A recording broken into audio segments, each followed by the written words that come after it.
Cricket പ്രേമികളായ ഒരു കൂട്ടം യുവാക്കൾ നിർമ്മിച്ച ഡോക്യുമെന്ററിക്ക് സെൻസർ ബോർഡ് സർട്ടിഫിക്കറ്റ് നിഷേധിച്ചതായി പരാതി. കോട്ടയം ജില്ലയുടെ വിവിധയിടങ്ങളിലുള്ള യുവാക്കൾ ലോകകപ്പ് ക്രിക്കറ്റിനെ ആസ്പദമാക്കി നിർമ്മിച്ച മോക്ക എന്ന ഡോക്യുമെന്ററിക്കാണ് സർട്ടിഫിക്കറ്റ് നിഷേധിച്ചത്. ഡോക്യുമെന്ററിയിൽ കിണ്ടിയെ മോശമായി ചിത്രീകരിച്ചു എന്നാരോപിച്ചാണ് അനുമതി നിഷേധിച്ചതെന്ന് അണിയറ പ്രവർത്തകർ പറയുന്നു. ക്രിക്കറ്റ് ആരാധകരായ 5 പേർ മൈതാനത്തിരിക്കുന്നു. ലോകകപ്പിനെ കുറിച്ചുള്ള ഇവരുടെ പ്രതീക്ഷകൾ പങ്കുവയ്ക്കുന്നതിനിടെ UAE ആരാധകന്റെ തലയിൽ ആകാശത്തു നിന്നും ഒരു സ്വർണ്ണക്കിണ്ടി വന്നു വീഴുന്നു. സ്വർണ്ണക്കിണ്ടിക്ക് വേണ്ടിയുള്ള പിടിവലിക്കിടെ ഇന്ത്യൻ ആരാധകന്റെ കയ്യിലിരുന്ന കിണ്ടി ബംഗ്ലാദേശ് ആരാധകൻ സ്റ്റംപിനടിച്ചു പൊട്ടിക്കുന്നു. കിണ്ടിയിൽ നിന്നും ഒരു ഭൂതം പ്രത്യക്ഷപ്പെടുകയും അവർക്ക് ആവശ്യമുള്ള വരം ചോദിക്കാൻ പറയുകയും ചെയ്യുന്നു. 5 പേരും ആവശ്യപ്പെട്ട വരം അവർക്ക് നൽകരുത് എന്ന് പറഞ്ഞ് സ്ലോ മോഷനിൽ പോകുന്ന ഇന്ത്യൻ ആരാധകൻ. ഇതാണ് മോക്ക എന്ന ഡോക്യുമെന്ററിയുടെ ഇതിവൃത്തം. അല്ല, അത് സ്വർണ്ണമെന്തോ വല്ലോ ആണോ? പരലോകത്ത് നിന്നല്ലേ വീണേ?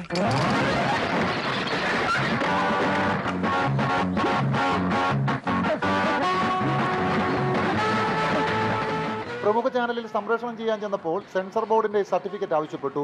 സെൻസർ ബോർഡിൽ ചെന്നപ്പോൾ കിട്ടിയ മറുപടി ഇങ്ങനെയാണെന്ന് ഇവർ പറയുന്നു. സെൻസർ ബോർഡുകാർ പറഞ്ഞതെന്ന് പറയുന്നത്, കിണ്ടി ഹിന്ദുക്കളുടെ ഐതിഹ്യമല്ലേ, ബംഗ്ലാദേശുകാരൻ വടിയും കൊണ്ട് ഓടി വന്നതല്ലേ, ബംഗ്ലാദേശിലുള്ളവരെല്ലാം മുസ്ലിങ്ങളല്ലേ എന്നാണ് സെൻസർ ബോർഡുകാർ പറഞ്ഞത്. ഇത് നമ്മൾ സ്വപ്നത്തിൽ പോലും ആലോചിക്കാത്ത കാര്യങ്ങളാണ് ഇവർ ഈ പറഞ്ഞുണ്ടാക്കുന്നത്. ഡോക്യുമെന്ററിയിൽ പുല്ലന്മാർ എന്ന വാക്കുപയോഗിക്കാൻ പാടില്ലായിരുന്നുവെന്നും സെൻസർ ബോർഡ് അധികൃതർ പറയുന്നു. ലോകകപ്പ് ക്രിക്കറ്റ് ലക്ഷ്യമാക്കിയായിരുന്നു ഇവരുടെ ഡോക്യുമെന്ററി നിർമ്മാണം. ഇനി അനുമതി ലഭിച്ചിട്ട് കാര്യമില്ലെന്നും ഇവർ പറയുന്നു. റിപ്പോർട്ടർ, കോട്ടയം.